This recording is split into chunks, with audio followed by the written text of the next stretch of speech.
Երկրի ղեկը ստանձնել է մի մարդ, որը ունի բարձրագույն կրթություն, որի որ վարորդական իրավունքը մեր ժողովրդական լեզվով ասած պրավեն չեն էլ թողել շենքը մտնի, ասում են ինձ դրսում ասել են հանկարծ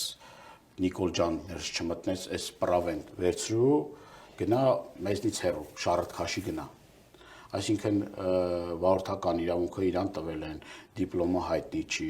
չգիտեմ իշխանությունը ոնց է եկել բան չի, ու տենց այս մարդը հայտնվել է իշխանության ղեկին ու սովորեցնում է ինչ ուտել, ինչ քշել, ինչ հագնել,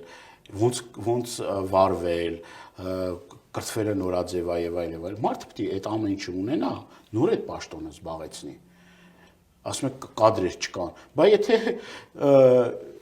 սրանից մի քանի օր առաջվա օրինակ եմ, չէ՞ ձեր նոր բերել։ Եթե դու որակյալ բժշկի, որը որ տարիներ շարունակ իր պարտականությունները կատարել է, շատ հայտնի անձնավորություն է։ Իր տեսակետը արտահայտելու համար աշխատանքից ազատում ես։ Որտե՞ղ ես այդ հեշտ այդ բժիշկ դառնալը։ Կամ զինվորականին, որ ինչա քեզ քննադատել է, ամենաբարձրաշանս զինվորականներին հեռացնում ես համակարգից։ Հեշտ է այդ զինվորականին այդ կադրերը պատրաստելը հեշտ է, կամ չգիտեմ, ԱԱԾ աշխատողին, կամ ասենք ոստիկանության հեշտ է։ Դուք ամեն ինչը սարքել եք ձեր, որ ասում է ձեր բանը, բոստանը,